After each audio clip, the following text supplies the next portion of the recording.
Hey. Hey guys, it's Rick Rose, supervisor here in Dane County for District 16. As you know, for those who have joined before and for those joining now, you will know that I'm sitting on my porch right in the heart of District 16. And next to me is one of the many directors of the wonderful county services we have. And over the last, 2 months since I've been elected, I've had the honor of meeting many of these directors. Please welcome Kim Jones.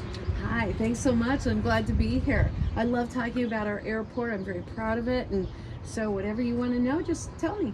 It's great because, Kim and I, so in full disclosure, we did this last week and technical difficulties. My other job is in television, so don't go report me to my other boss. But Kim is the director of the airport. What I find so cool, Kim, is it was before I was taking a trip that we talked. Now I'm back and I could see some of the things you told me about last week in play at the airport. Right.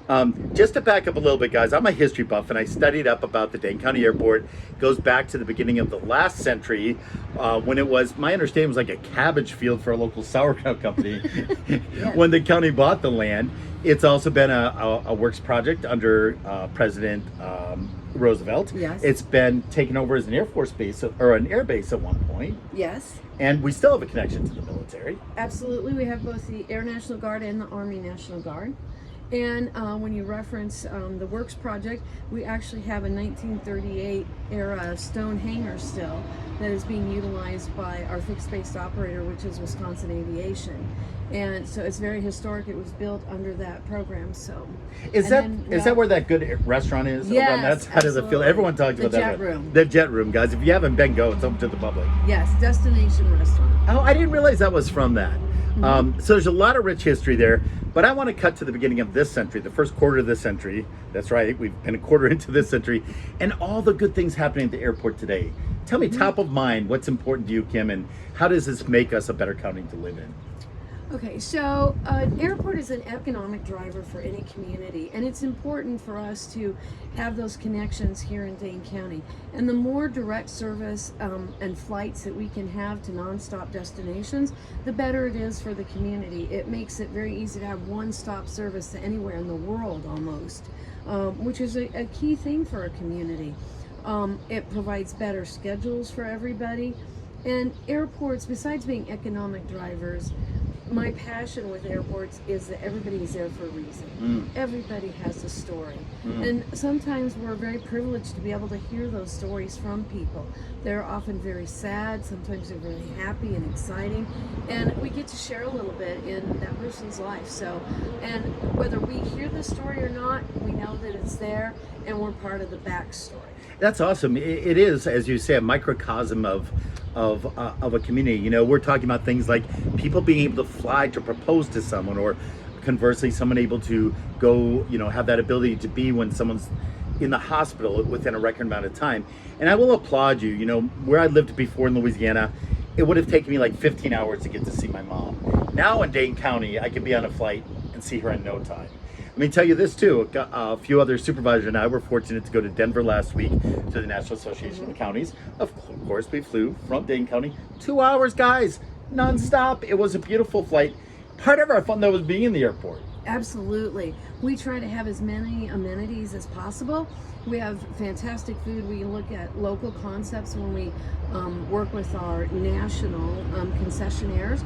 So we have Encore Coffees, which is a local company. We have Metcalf's representation there. And then we also have a local chef that partners with Tori Miller. Seriously, I didn't know that. Absolutely, Love his yes. food. James Beard Award-winning yes, chef. right here. Who partners with the Madtown Gastropub there. So it's just an excellent opportunity to get some local flavor. The gift shops as well. Yeah, let's a lot not of forget local made in Wisconsin products. And beer. Absolutely.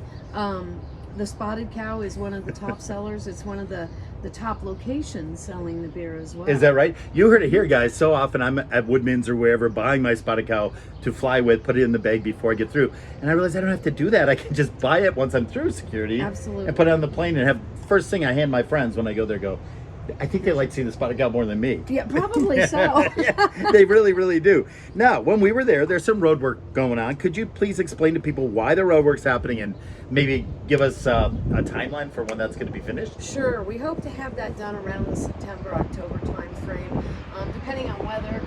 Lately, the weather hasn't cooperated always as well as we'd like, but we're transforming International Lane as it goes in front of the airport and around to the backside, from blacktop and asphalt to concrete. Nice. It will provide a smoother ride, and more importantly, it'll be longer lasting, which was a problem that it was starting to break down what we had, and we needed to do this to keep the airport in the condition that it needs to be. It's a world-class facility, and we want to make sure that we maintain that status as a world-class facility. So if you're coming to the airport, your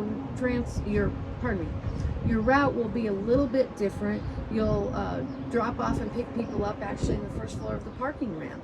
And if you're parking, you'll need to go up to the upper levels of the ramp.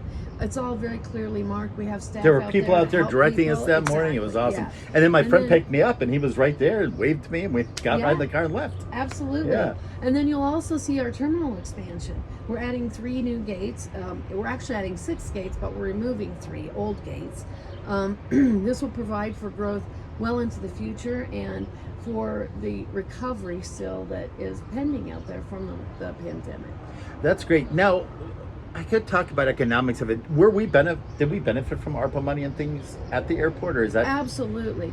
The airport was very unique in that we received funds through the CARES program, through ARPA, that were specific to airports. So those funds were not available to any other entities, and that enabled us to have access to those funds without utilizing any of the other funds that the county received for pandemic recovery.